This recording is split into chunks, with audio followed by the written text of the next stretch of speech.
mapagpalang hapon sa inyong lahat. Hapon po, Pilipinas. Manatiling nakatayo para sa ating panalangin na pangangalaman ni Binigay ni Bridget.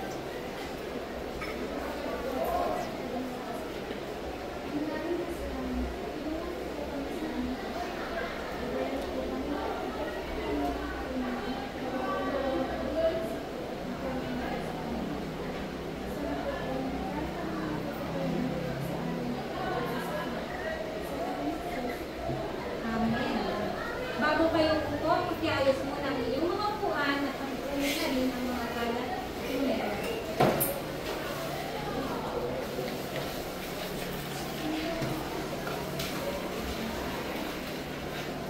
Ngayon, class, may lumiban ba? May lumiban ba sa inyo ngayon, class? Yes. Sino yung kalinin nyo dito? Yung sekretary. Pakisulat na lang yung mga wala at papasa sa akin mamaya. Tatapos natin sa akin. Ngayon, class, kamusta kayo? Mabuti naman kung gano'n. Ngayon, babasahin na ninyo ang ating alituntunin sa araw na ito. Respeto sa bawat isa. Unawain maigi ang instruksyon. Laging magtaas ng kamay kapag may nais sabihin. Epektibong lumahok sa talakayan. Sumunod sa mga patakaran. Lagi natin tandaan ang salitang rules para maalala natin ang mga alituntunin natin sa klase natin para maging maayos ang ating talakayan. Ngayon, class, handa na ba kayong magsimula? Yes, ma'am. Mayroon akong inihanda dito isang laro na kinamagatang What's in the Menu? Ito ay isang laro na may mga pagkain na ilalagay ko dito sa harapan at bigay kayo ng tatlong physical na onion ito or dalawa. At kung kakainin nyo ito, ano ang makikita nyo or anong makikita nyo yung physical na nyo ito? Halimbawa, ako ang mauna para alam nyo yung gagawin nyo. Halimbawa nito, choco. Kung buksan ko ito, kakainin ko, alalaman ko na ang choco na ito ay kulay dilaw at malambot. Ganon. Alam niyo na ba, class? Yes, ma'am. Kaya ito ang mga pagkain. At magtatawag ako sa inyo ng mga 4 na voluntaryong mag-aaral para gawin ito. Sino may gusto? Okay? Halika dito. No? 4. Sige. Halika dito. Meron pa. Kung wala na, kung na lang magdadagaw. Sa'yo lang. Huwag na lang din. Kunin nyo na ang mga sinapay dito. Kumarap kayo dito para makita ng mga classmates. Buksan nyo na at nasaan ninyo kung ano ang at magbigay kayo ng 2 physical na anyo nito.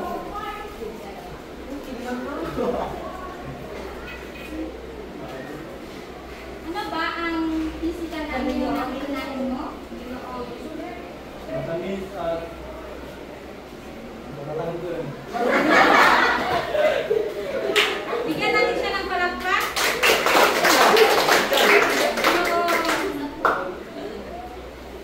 Matamis at medyo matulos. Bigyan natin ng palakpak.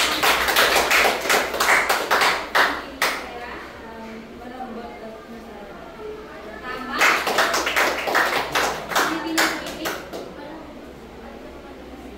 Tama?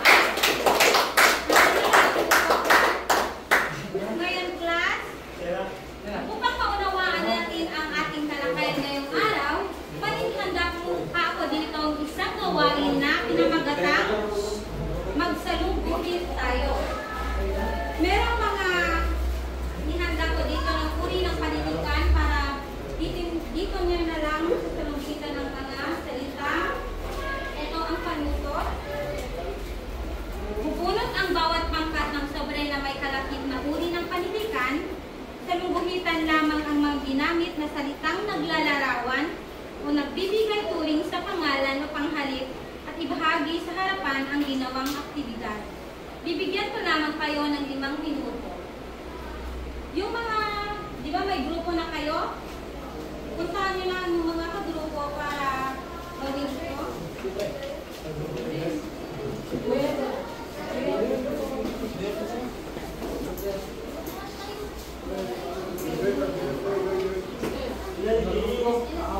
Bawat isa.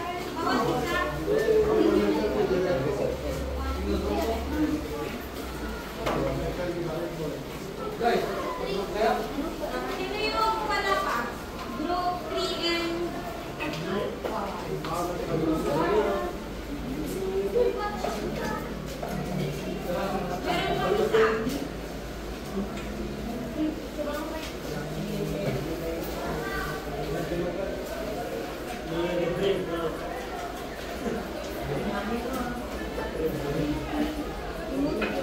Yung group na isa.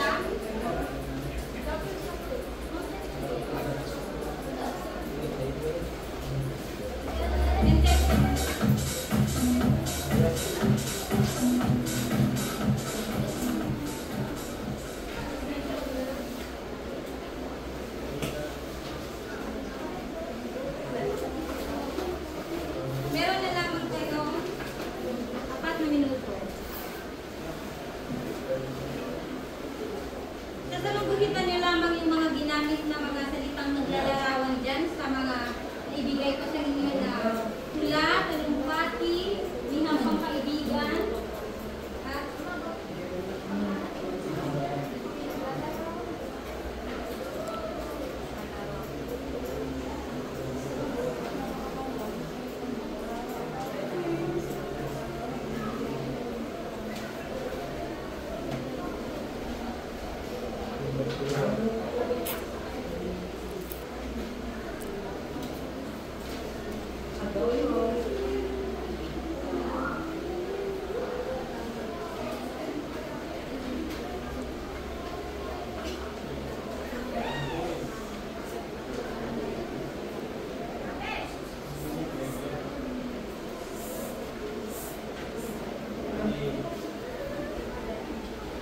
Meron na lamang kayong 3 minuto.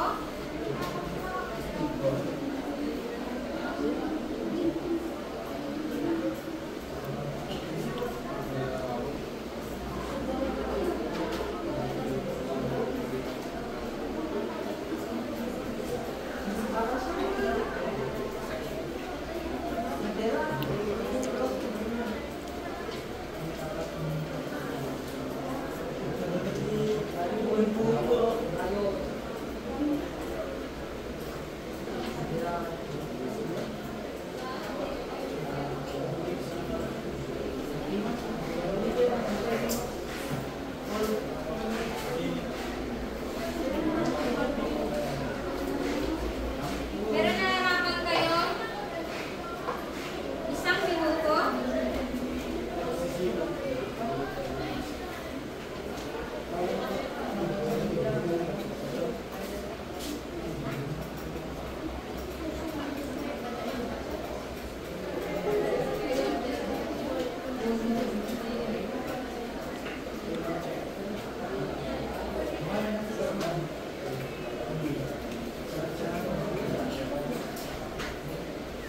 Sampung segundo. 10, 9, 8, 7, 6, 5, 4, 3, 2, 1. Tapos na ang oras. Ngayon, isang representante ang pumaharap para ibahagi ang inyong nagawa o natalubuhitan. Group 1.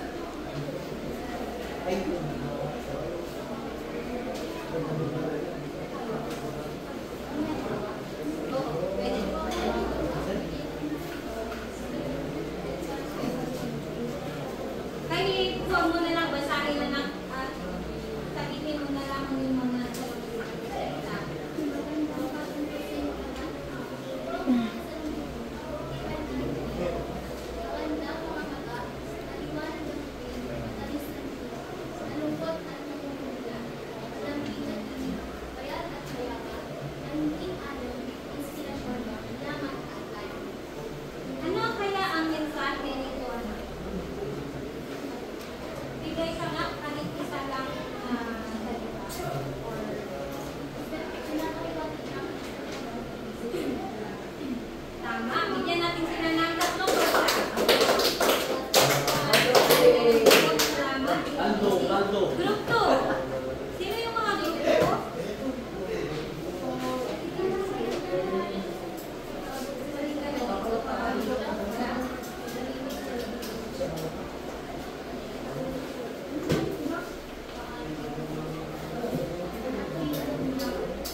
Alban.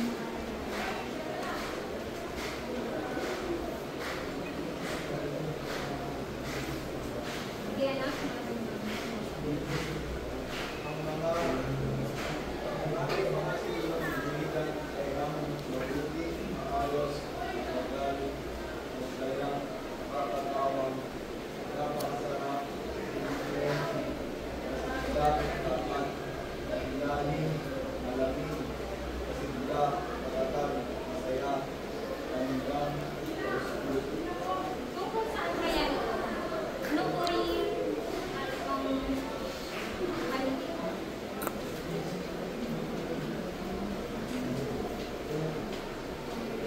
Tungkol sa kaibigan, tapos ay pag-ibig. Tama. Bigyan natin siya ng palakpak ng 3 bansa. Group 3, kayo na ang susunod.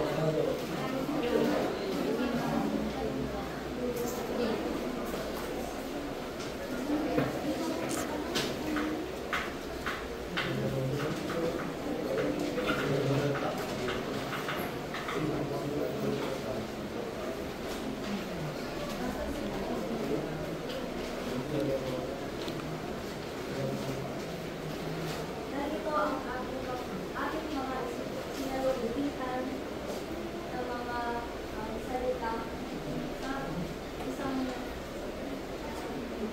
sa isang magiging kwento natin na magatang ang hihigit sa lupang aklat.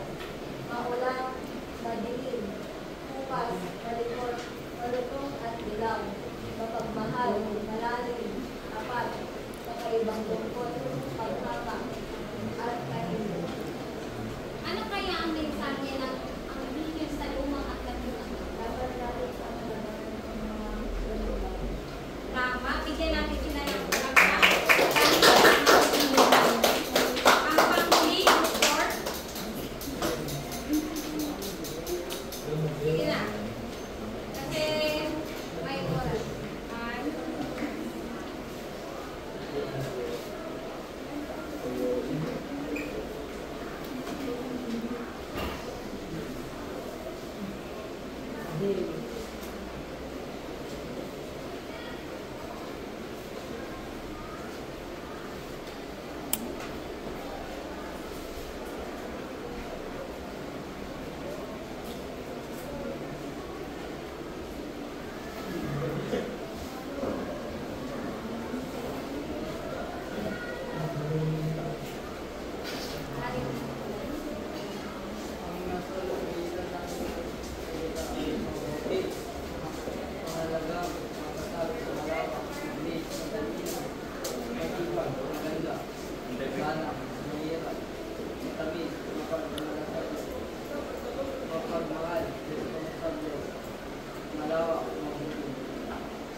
Ano kaya ang mensahe nito sa iyo, para sa iyo?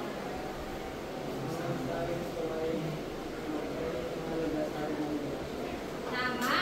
Tama. Galing na din naman. Salamat. Batid kong, may ideya na ba kayo sa ating tatalakayin ngayong class? Yes. Ano yung class? Ano class? Hindi ko naririnig? Pang-uri. Tama. Ang ating tatalakayin ngayong class ay pang-uri. Ngayon, bago natin simulan ang ating talakayan, ito ang ating magiging layunin. Naiuunawaan ang kahulugan, aspeto at mga halimbawa ng pang-uri at nakakabuo ng halimbawa ng pangungusap gamit ang mga pang-uri. Ano kaya ang pang-uri class? Ang pang-uri ay pakibasa ng sabay-sabay. Salitang naglalarawan o nagbibigay turing sa mga pangalan o panghalip. Ang salitang pang-uri ay ito yung naglalarawan ng bagay, hayop, o yung mga halimbawa na lamang yung mga nilalarawan nating tao. Magbigay ako ng halimbawa. Ang taong si Maria ay pinakamaganda sa lahat. Ano ang nagamit kaya na pang-uri ko? Pinakamaganda. Tama.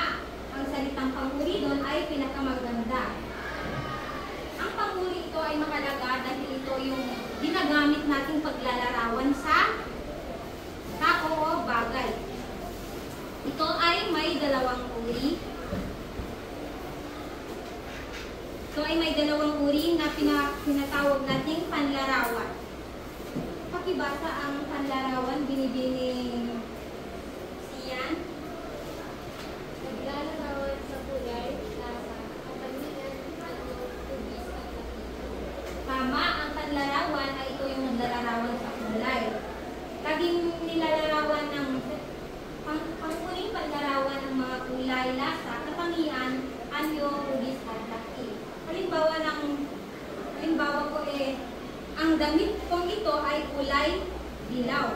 Ang nagamit doon na panguri ay kulay dilaw. Ang kulay dilaw ay isang halimbawa ng pang-uring panlarawan. Ang pangalawa naman ay pamila. Ito ay maaaring basahin mo binibini at hindi na. Upang kilala sa bilang halaga o gamit nitong pangalan. Ang uring pamilya, maraming salamat. Ang pamilya ay ito yung nagpapakilala sa halaga, bilang o dami ng mga bagay o pangalan. Halimbawa,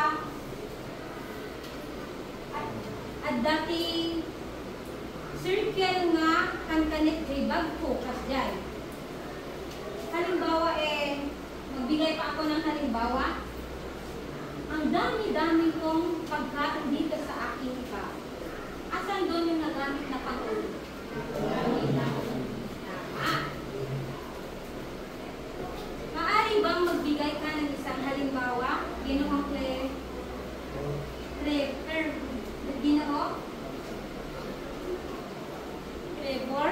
Trevor, ng isang halimbawa ng panlarawang pang-uri.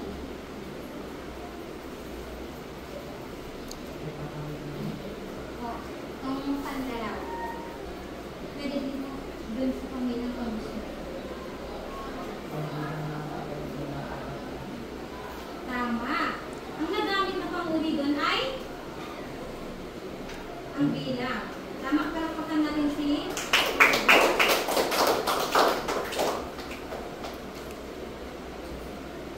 halimbawa nito. Pakibasa ng sabay-sabay at sabihin kung ano ang pang-uring nagamit dyan.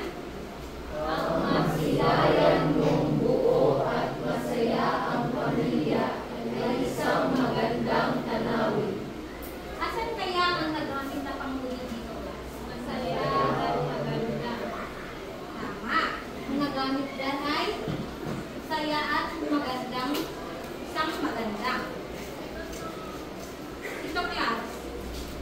May tatlong masasarap na pagkain sa hapag kainan. Ano kaya ang pang-uring nagamit na?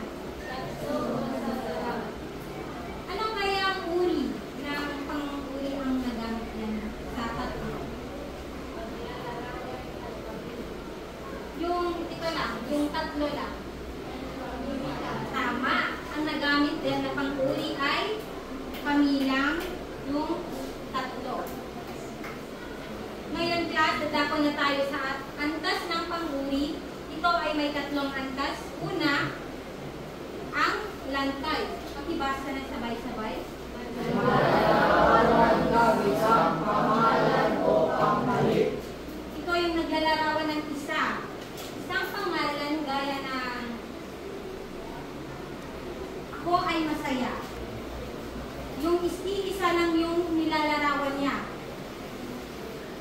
Ano yung nagamit na panguri dun sa isang pangusap? Ko ay masaya. Masaya. Tama, masaya. Ang batang iyon ay mabait. Asan dito kaya ang nagamit na panguri? Tama, mabait. Maaari bang magbigay ka ng halimbawa, Patrick? Yung halimbawa ng lantay. Ganito.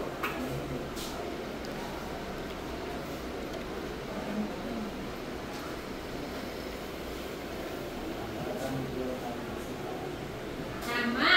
Ang batang iyon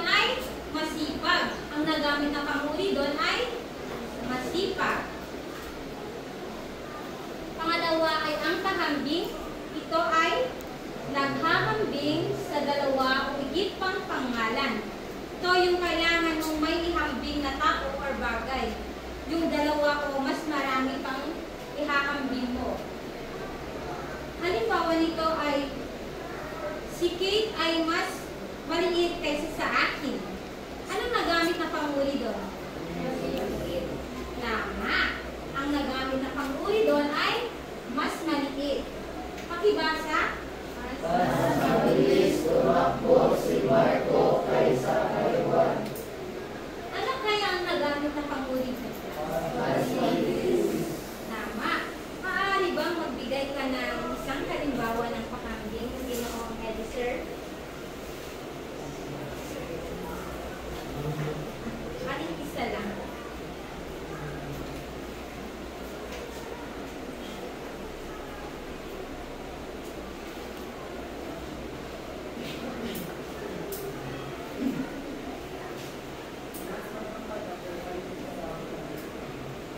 Tama. Ang nagamit na panguri doon ay ano? Ang nanintindihan nyo? Mas matangkad. Ang ikatlo naman ay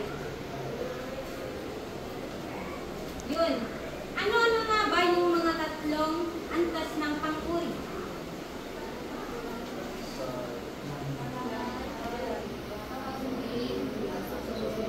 Tama, pero parang hindi ko maririnig. Pakiulit.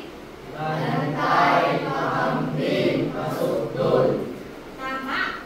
Yun yung mga tatlong panguri. Antas ng panguri.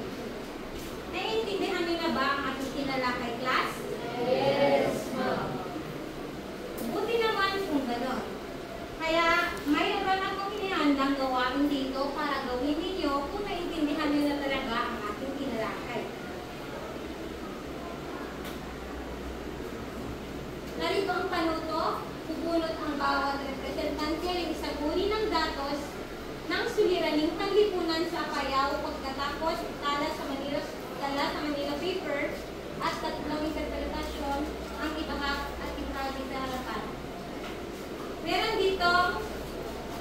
Meron ditong mga 4 na suliranin sa Apayao na inyong bigyan ng ang tatlong interpretasyon gamit ang panguri.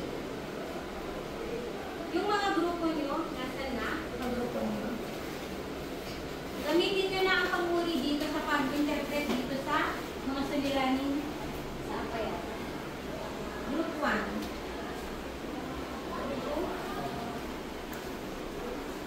Group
Meron na lamang kayo ng 3 minuto.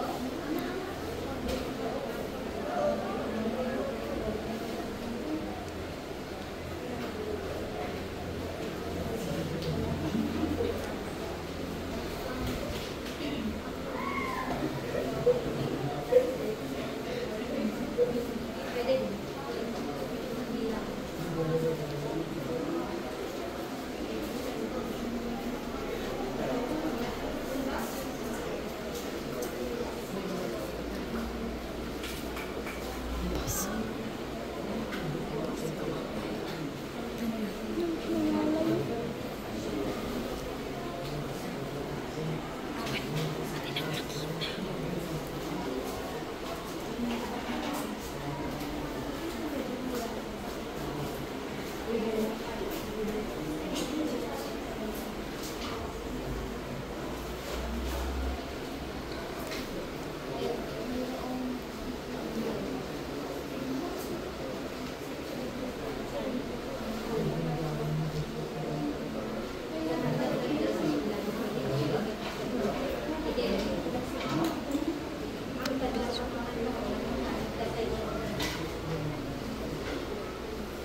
Meron na lamang kayong 2 minuto.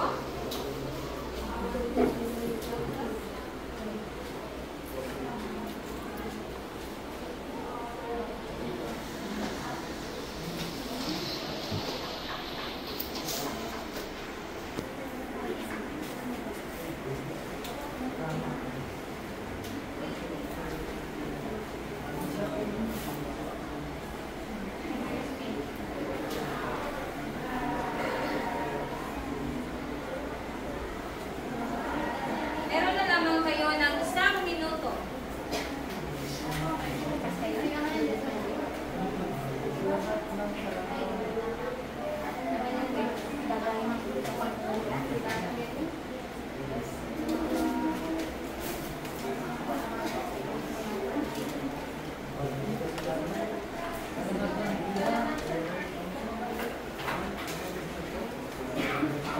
Tatlong segundo.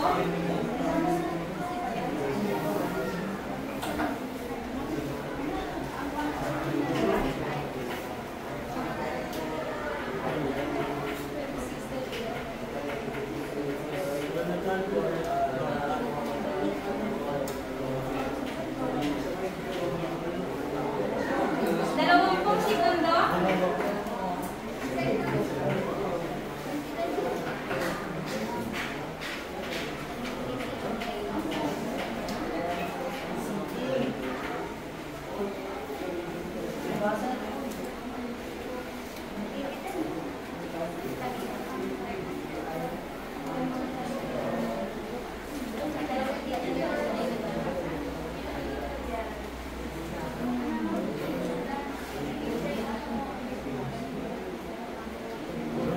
Sampung segundo.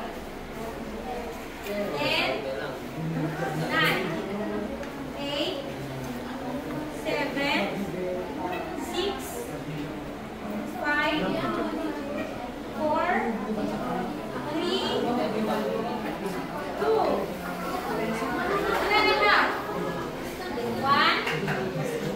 1.5.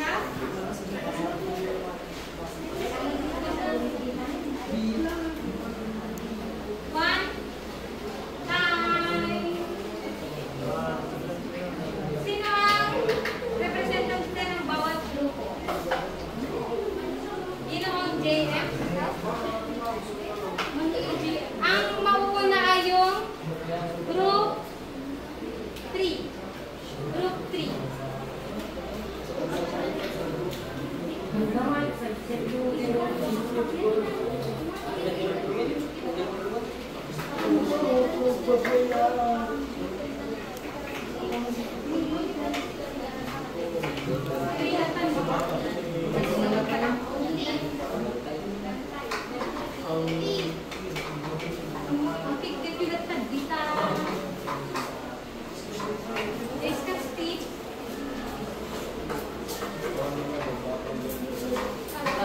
Steve.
Number 1. Ang flora ang may pinakamataas na bilang ng may registered marriage. Ang pang-uri na nagamit ay pinakamataas at ang uri ng pang-uri ito ay kasunod. Number 2. Ang taong 2020 ay may mas mababang bilang ng registered marriage kaysa sa taong 2022. Ang ginamit na pang-uri ay mas mababang at ang uri ng pang-uri na ito ay pahambis. Ang kultol ay maliit ang registered marriage. Ang pang-uri na nagamit ay maliit at ang uri ng pang-uri na ito ay lantay. Tama. Maraming salamat, Binibini. Pero may tanong ba kayo? Wala. Bigyan natin sila ng tatlong bagsak. Ang pangalawang grupo, ang susunod, grupo. Sino yung mga grupo?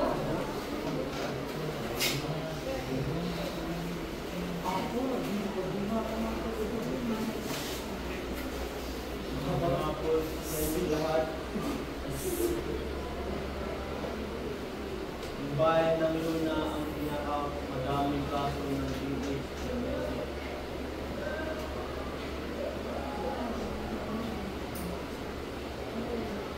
Ang pang-uri ko na ginamit ay pinakamadami.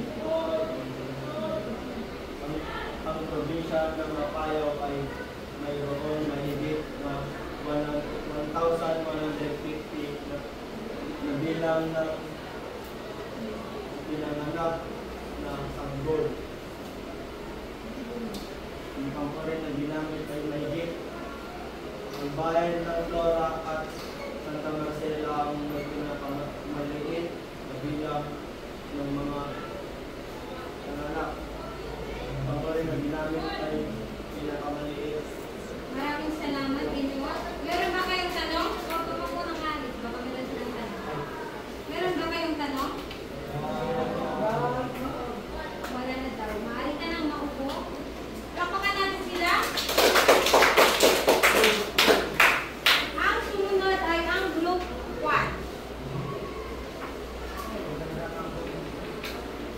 Sa second quarter noong 2024 ay mas malaki ang PCI kaysa sa POI at PSI. Ang pang-uri namin ay mas malaki. Sa third quarter, ang PCI ang may pinakamataas na bilang kaysa sa PSI at POI. Ang pang-uri namin ay pinakamataas. Sa second at third quarter noong 2024 ay ang PCI ang pinakamalaking bilang. Namin ang pang-uri pinakamalaki. Maraming salamat, Binoong Pedro. Meron ba kayong tanong? Meron ba kayong tanong? Kung wala, ako ang may tanong. Ano ang PCI? Total crime incident. Ang POI? Peace and order indicator. Yung PSI? Public safety indicator. Maraming salamat. Bigyan natin sila ng palakpak. Yung panghuling grupo, ang Group 4.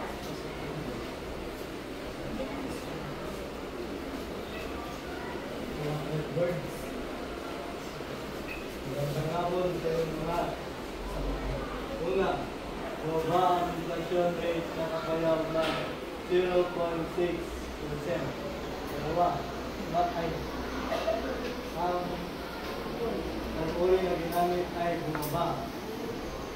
Dalawa, mas mataas ang inflation rate ng Nongday province kaysa sa Abra. Ang pang-uri na ginamit ay mas mataas. Magkapareho ang inflation rate ng Baguio City at Calingura. Ang pang-uri na ginamit ay magkapareho. Maraming salamat. Meron ba kayong tanong? Wala? Maraming salamat, Binoong. Maringat na yung palakpakan si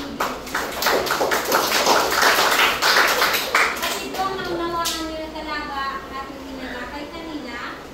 May nilanda ako ditong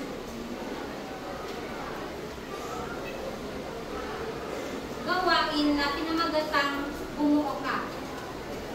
Sa inyong mga grupo, mula sa mga suliraning nararanasan ninyo sa loob ng inyong bahay, paaralan, magbahagi kayo kahit isang pangungusap gamit ang mga panguri.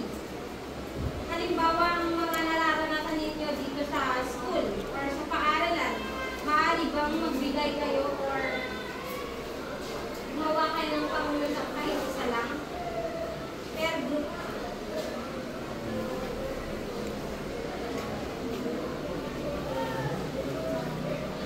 Kahit isa lang. Isa lang kayo pangungusap.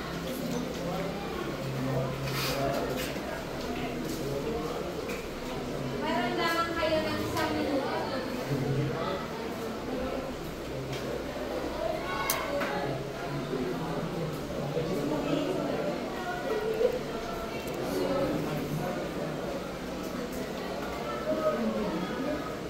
Ito nyo na lang ilalagay sa dito.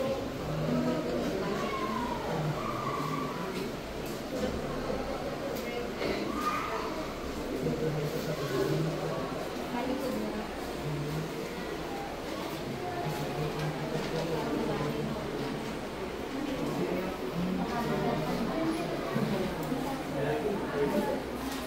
Kahit isang pangungusap lamang, bigay kayo ng isang pangungusap na nalalaman sa suliranin ng mga tahanan. Gamit ang panguri, huwag niyong kalimutan gamitan ng panguri ha.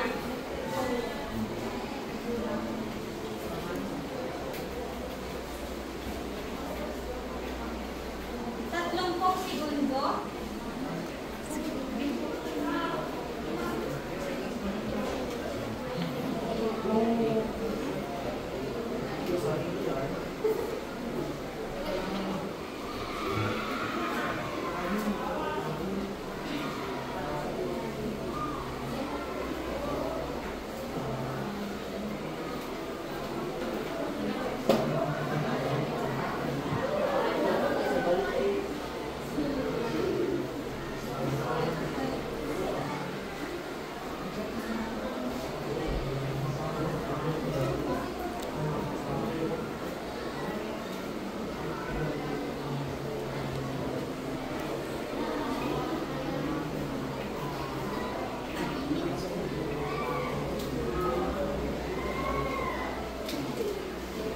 segundo.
Bigyan natin ng spoken clap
Robin.